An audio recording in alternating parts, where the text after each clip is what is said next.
오늘 5 포인트에서 첫 번째 포인트를 다뤘습니다. 첫 번째는 전적 타락에 대해서 이야기했는데, 전적 타락을 크게 네 가지에서 살펴봤어요. 첫 번째는 하나님을 향한 우리의 반항이 전적이다. 그러니까 우리는 전적으로, 근본적으로, 본질적으로, 본성적으로 반항하고 있다는 거죠. 우리 태도가. 두 번째는 30페이지에 전적 반항의 상태에서 하는 모든 일이 죄다. 이것도 이해가 됐을 거예요. 우리 본성이 반항적이기 때문에, 동기 자체가, 마음 자체가 반항적이기 때문에 설사 착한 일, 덕을 세우는 일을 하는 것 같아도 하나님 볼 때는, 하나님 기준에선 다 죄가 된다는 거지. 세 번째는 스스로 결심할 수 없는 우리의 무능력이 전적이다. 다시 말하면 우리가 스스로 마음을 바꿀 수 없고 스스로 하나님 믿는 자리로 나아갈 수 없는데, 그거 할 수 있는 능력이 전적으로 없다. 이런 의미에서 전적으로 타락했다는 얘기고, 네 번째는 반항의 전적으로 마땅한 결과는 영원한 형벌이다. 다시 말하면 하나님이 영원한 형벌을 주시는 이유는 우리의 죄가 그만큼 전적이기 때문에 영원한 형벌을 주신 거다. 공정한 것이다. 이렇게 표현했습니다. 에스더가 느낀 점이나 감동한 점이나 있어요? 그냥 내용 자체가 감동이었긴 하지만 질문이 있는데 실험적으로 적용하는 점에서 질문이 있어요. 내 상태에서 이제 줘봐요. 여기 이제 내가 여기서도 말하는 게, 내가 그만큼 여기서 우리 병이 얼마나 중하는지 알면 여기서 하나님 믿음을 더욱 놀라게 된다. 여기까지는 이해가 되고 여기까지는 믿겨지지만 그러기 위해서 우리가 뭐 행동해서 잘 하나님 기뻐하시는 건 아니지만 그래도 최소한 예를 들어서 내가 아까 이거 읽으면서 말했던 게 엄마한테 반항하는 행동에서 하는 거. 그러니까 한마디로 내가 많이 그런 면에서 잘못됐다고 생각하는 경우는 상황이 자꾸 안 좋은 쪽으로 가고 내가 원하는 대로 안 되니까 약간 절망에 빠져가지고 안 좋은 쪽으로 생각하는 거 있잖아요. 안 좋은 쪽으로 생각하면서 다른 사람을 탓하게 되고, 이렇게 날 탓하는 내 자신도 너무 짜증나고 너무너무 싫어가지고 그런 것도 죄잖아요. 그렇게 생각하는 것 자체가. 그리고 생각하면서 그런 무슨 행동을 하면 그런 것 자체가 죄라는 걸 말하는 거잖아요. 마음 자체가 반항적인 마음이 있다는 거지. 네.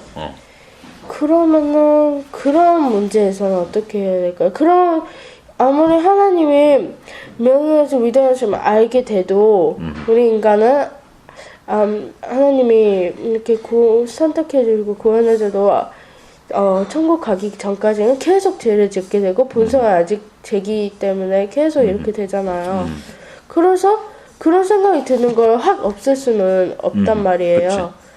그럴 때는 어떻게 해야 될까요? 그러니까 에스더의 질문은 우리의 병이 있다는 걸 인정하는데, 그리고 그 병을 하나님이 온전하게 고치고 그 하나님의 위대하심에 우리가 놀라게 되는데, 문제는, 적용점은, 그럼 우리가 똑같이 또 죄를 짓고 똑같이 더 그런 짜증내고 감정이 컨트롤 안 되는 그 부분은, 그거에 대해서는 어떻게 생각해야 되냐 이거잖아. 이제 주제를, 지금 첫 번째 전적 타락의 주제를 벗어난 거긴 한데, 어쨌든 에스더가 먼저 여기서 인정하는 건, 내가 그만큼 고쳐지지 않는 죄인이구나. 하나님의 은혜를 경험했고 예수님이 나를 위해 죽으신 것도 감사하고 눈물도 흘리고 기도도 하고 하나님 도와주세요, 하나님 이렇게 안 살게 회개도 하지만 내가 여전히 또 거의 똑같은 죄를 또 짓는구나라고 느끼면서, 도대체 하나님의 능력, 고쳐주시는 능력은 어디 있지? 이런 걸 도리어 의심할 수도 있다는 거잖아. 아니, 하나님은 어떤 계획이냐, 어떻게 하실 것이냐, 그 문제를 어떻게 해결하시냐 이거에 관심이 있다는 거지. 그런 것도. 그러니까 이제 주제는 어디로 넘어가냐면 그 문제는 이제 성화의 교리로 넘어가는 거지. 지금 여기서는 우리가 죄인이다 이것만 강조한 걸로 오늘 끝난 거고 에스더가 물어본 건 그럼 성화의 과정은 어떻게 되냐고 그냥 간단하게 몇 가지를 에스더가 이해할 수 있게 설명해 주면 하나는 하나님은 우리 안에서 변화를 시작했다는 거야. 그게 어떤 추상적인 우리의 생각이나 우리의 의지를 발동하는 문제가 아니고 하나님이 이미 진짜로 에스더 마음에 아까 여기서 표현한 개심, 마음을 고치는 일을 했다는 거지. 거듭남 얘기하잖아. 거듭남은 눈에 보이진 않지만 내가 예수님을 진심으로 믿을 때 내 마음속에 어떤 여기서도 그런 표현인데 갈망이 생기는 거야. 진짜 하나님을 사랑해서 하고 싶은 그 갈망. 예를 들면 너 동생 사랑해. 동생한테 잘해줘. 근데 엄마가 때릴까봐 아빠가 혼낼까 무서워서 동생을 사랑하는 게 아니라 너가 생각해보니까 그치 하나님이 진짜 기뻐하지 않는데 하나님 예수님은 나를 위해 원수들에게 매일 맞아가면서도 나를 위해서 이런 일을 하셨는데 정말 하나님 기쁘게 한다면 내가 이거 고쳐나가고 싶다. 에스더가 지금 하는 질문도 진짜 고치고 싶은데 안 고쳐지는 거하고 안 고치면 혼날 텐데 고쳐야 되는데 이런 게 아니고 그런 건 아니에요. 그러니까 그게 벌써 하나님이 에스더 마음에서 시작했다는 거야.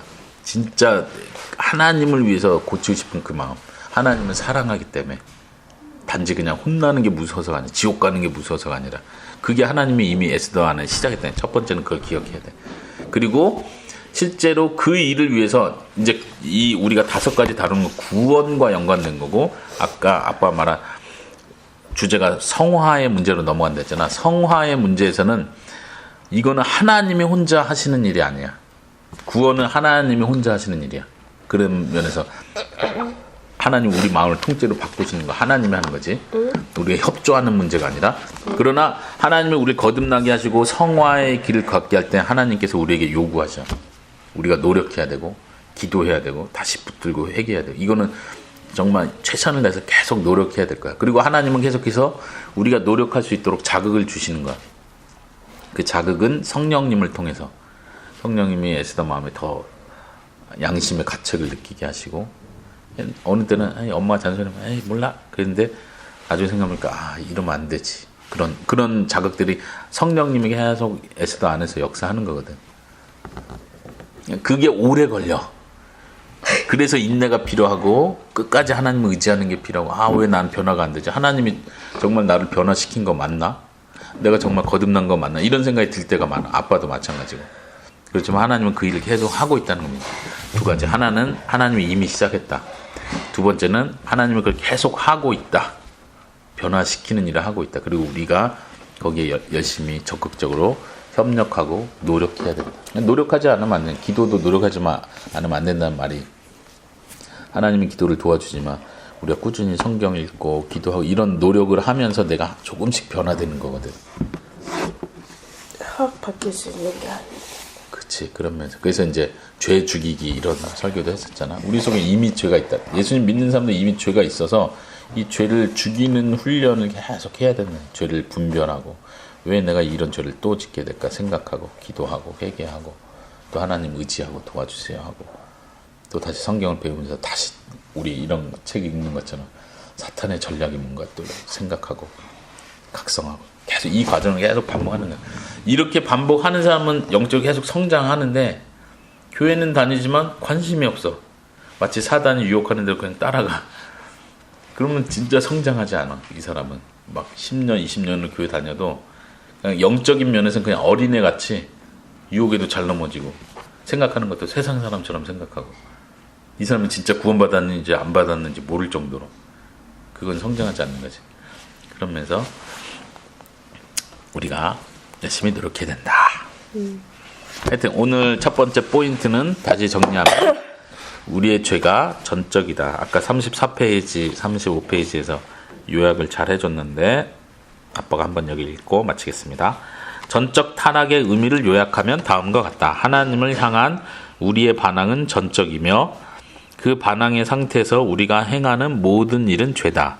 아울러 하나님께 복종할 수 없고 스스로 개심할 수 없는 우리의 무능력도 전적이다. 따라서 전적으로 우리는 영원한 형벌을 받아 마땅한 존재다. 네.